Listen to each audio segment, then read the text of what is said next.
Of course, the quick answer is you don't need to do this diet because obviously it's not sustainable. FAD diet is an intentional plan for eating that reports significant health benefits. And some of them claim that they will decrease inflammation and hormone balance. Some of them will include elements of restricted eating, that you can't eat anything. They may encourage you to include a specific type of product or ingredient or supplement to your diet. So, we live in a diet culture. It's so ingrained in our system. The social media tells us what we eat, what our body needs to look like, and people think, the fat diet makes eating feel like you're exclusive. Like people think that it's kind of hip to be on a gluten-free diet, even if they don't have celiac disease. There's this belief that food is medicine.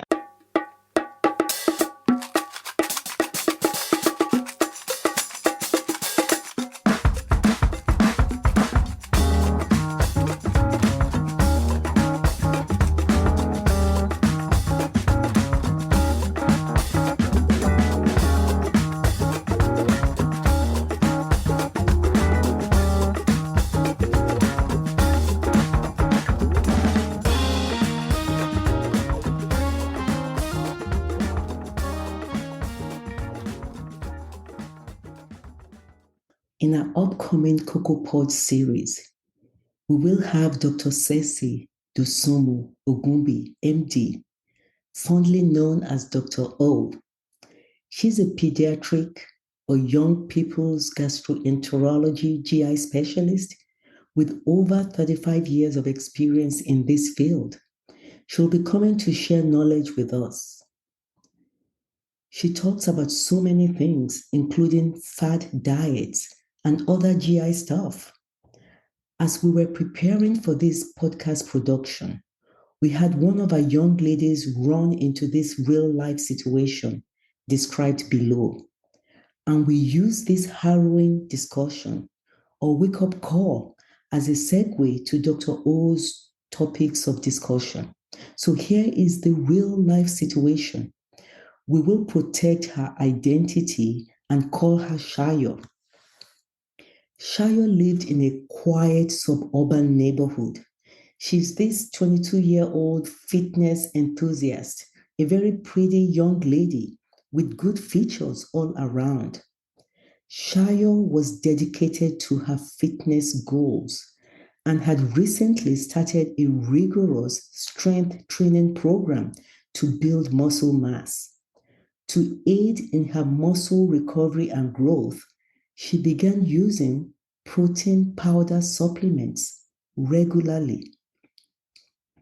Weeks turned into months, and Shayo's obsession with this fitness journey intensified, especially as she got a lot of positive feedback from admirers.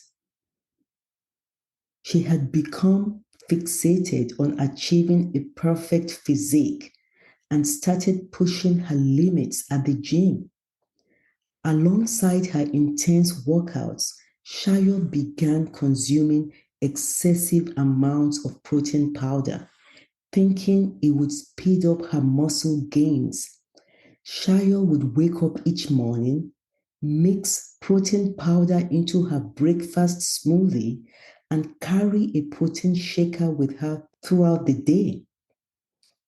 She would drink multiple servings of protein shakes, at times exceeding the recommended daily intake, without giving it much thought. Her hydration habits began to suffer as well, as she prioritized her protein intake over drinking water. Or as she said, she simply just forgot to drink as much water.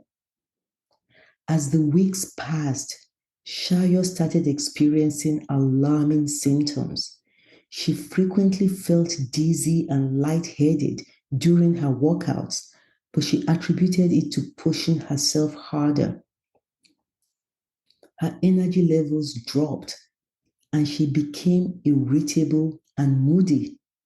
Shayo's friends and family noticed her mood change first, even before her weight loss, and expressed concern, but she brushed off their worries, convinced that she was on the right path to fitness success. We know the heat has been sweltering this summer. Well, Shayo went to the gym for an intense workout session. She had not consumed any water that morning and had only had a protein shake for breakfast. During her workout, she began to feel unusually weak and nauseous. Her vision blurred and she struggled to maintain her balance. Ignoring these signs, she pressed on, determined to complete her workout. However, things took a terrifying turn when Shayo suddenly collapsed on the gym floor. Panicked gym goers rushed to her aid and someone called 911. Shayo was rushed to the hospital in an ambulance. At the hospital, the medical team discovered that Shayo was severely dehydrated and suffering from acute kidney injury due to excessive protein intake. The excessive protein had put a tremendous strain on her kidneys, and the dehydration only compounded the issue. Shayo's life was hanging in the balance as the medical team worked tirelessly to stabilize her condition, giving her one IV fluid after the other. Fortunately, Shayo survived this harrowing experience, but it served as a wake-up call. She learned the importance of a balanced diet, proper hydration, and listening to her body's signal. Shayo eventually sought help from a nutritionist and a mental health professional to address her unhealthy obsession with her appearance and fitness goals. This near-death experience served as a stark reminder of the dangers of excessive protein powder use and the importance of maintaining a healthy and balanced approach to fitness and nutrition. So, the Food and Drug Administration in the United States, the FDA, has issued countless warnings about supplements sold for weight loss, muscle building, or sport performance, for sexual function, for energy.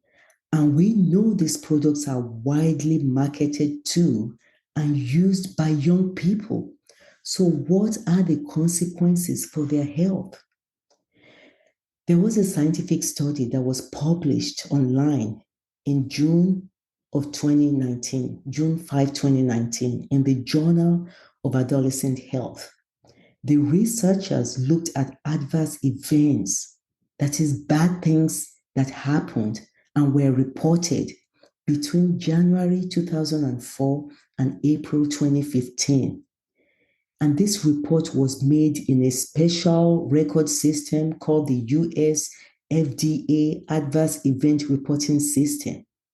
And they report all food and dietary supplements issues in this database.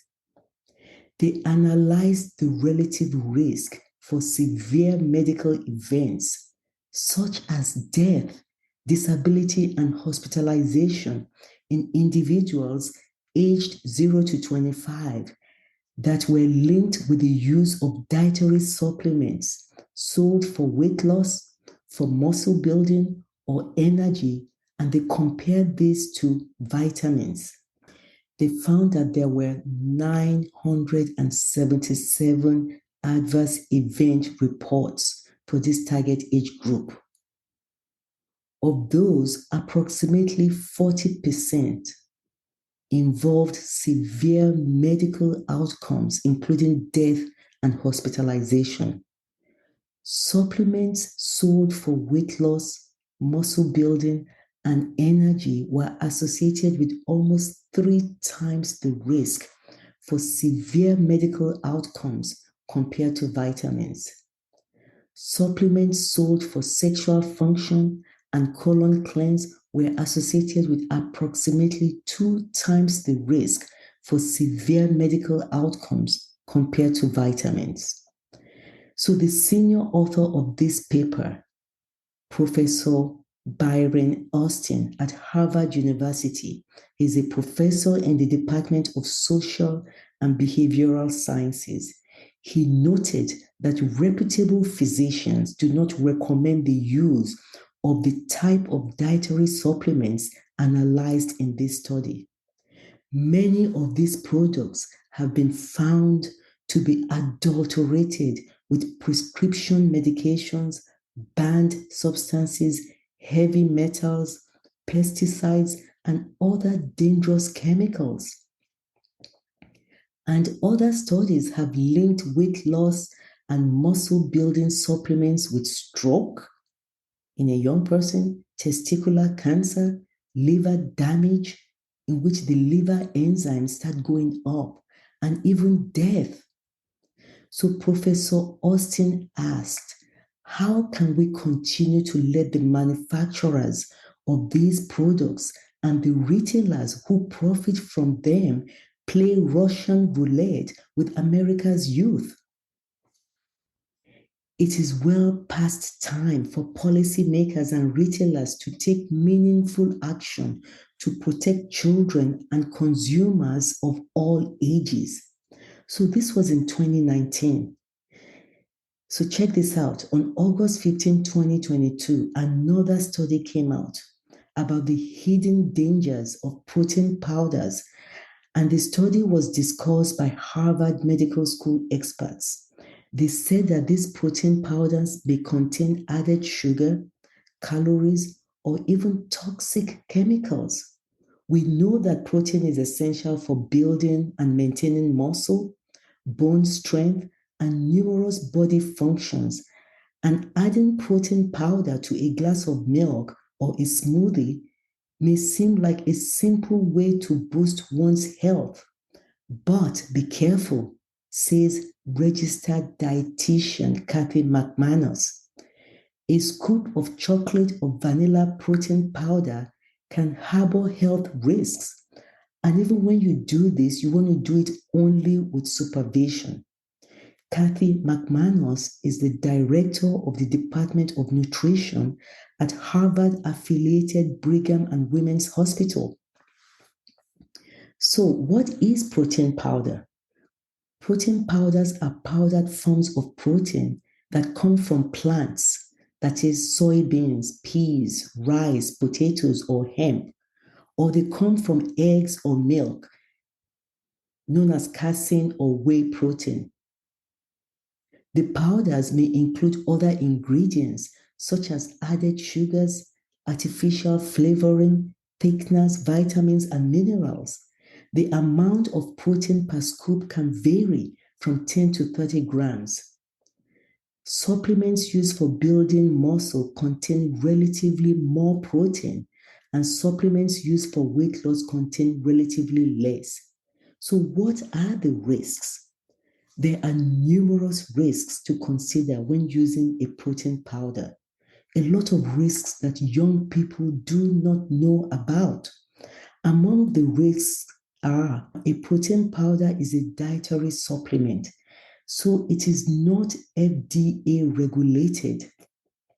So the FDA leaves it up to the manufacturers to evaluate the safety and labeling of the products. So there's no way to know if a protein powder contains what manufacturers claim. We don't know the long-term effects also. There are limited data on the possible side effects of high protein intake from supplements. Also, this protein powder may cause digestive distress. People with dairy allergies or trouble digesting lactose, that is milk sugar, can experience gastrointestinal discomfort if they use a milk-based protein powder, McManus points out. Also, protein powder may be high in added sugars and calories. Some protein powders have little added sugar, and others have a lot, as much as 23 grams per scoop. Some protein powders wind up turning a glass of milk into a drink with more than 1,200 calories. So what is the risk here?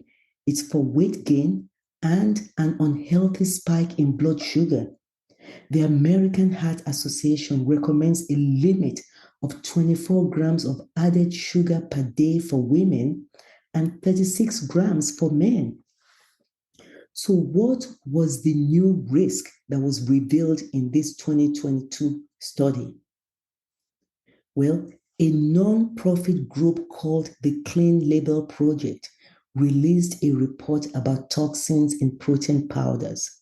Researchers screened 134 products for over 130 types of toxins and found that many protein powders contain heavy metals like lead, arsenic, cadmium, and mercury, and also bisphenol A, BPA, that is used to make plastics, pesticides, and other contaminants with links to cancer and other health conditions like chronic inflammation. Some toxins were present in significant quantities. For example, one protein powder contained 25 times the allowed limit of BPA. Let's understand the giant that we're dealing with here, dollar-wise. So, consumption of over-the-counter protein powder supplements had an estimated revenue of over 4.7 billion in 2020 and is expected to increase to $6.6 billion by 2025. But at the cost of young people's lives? But then I ask, how could protein powder contain so many contaminants? The Clean Label Project points to manufacturing processes or the existence of toxins in soils already, and it is absorbed by the plants that are then made into the protein powders. So, how much protein do you really need a day anyway? So, various protein powder supplements are marketed for different desired uses, including muscle building, weight loss, and/or meal replacement. Common supplements include ready-to-drink liquids as well as dry powders that are mixed with milk or water prior to consumption. Aim for the recommended dietary allowance for protein intake, that is 46 grams per day for women and 56 grams for men. For example, if you have an egg for breakfast, that's 6 grams of protein. If you have 6 ounces of plain Greek yogurt at lunch, that's 8 grams of protein. A handful of nuts for a snack, that's 4 to 7 grams of protein for people that are not allergic to nuts. A cup of milk is 8 grams, and 2 ounces of cooked chicken for dinner is 14 grams.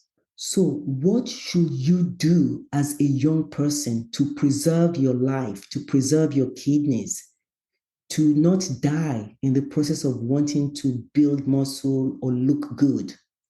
Well, McManus says that in certain cases, for sure, chemical-free protein powders may be helpful, but only with medical supervision. And she cited such cases could include when there's somebody that has difficulty eating or they have an impaired appetite as a result of cancer treatment or frailty from older age, or if they've had a surgical incision or a pressure wound that is not healing well because the body needs protein to repair cells and make new ones, or if they have a serious condition requiring additional calories and protein in order to get better, such as burn victims. Otherwise, a registered dietitian tells you to get your protein basically naturally from whole foods, nuts, seeds, low-fat dairy products, yogurt, milk, cheese, legumes like beans and lentils, fish, poultry, eggs, and lean meat. McManus says you'll find that there are many ways to get protein without turning to a powder. So protect yourself From the damage of chronic inflammation, science has proven that chronic low-grade inflammation can turn into a silent killer that contributes to cardiovascular disease, cancer, type 2 diabetes, and other conditions. The fact that 3 out of 5 people around the world die from a disease linked to inflammation raises serious red flags. So please remember to tune in to the upcoming episodes of Cocoa Pod's podcast, where we're going to have Dr. O, a pediatric or young people's gastroenterology GI specialist, as she talks about so many things, including fad diets and other GI stuff. Thank you for listening.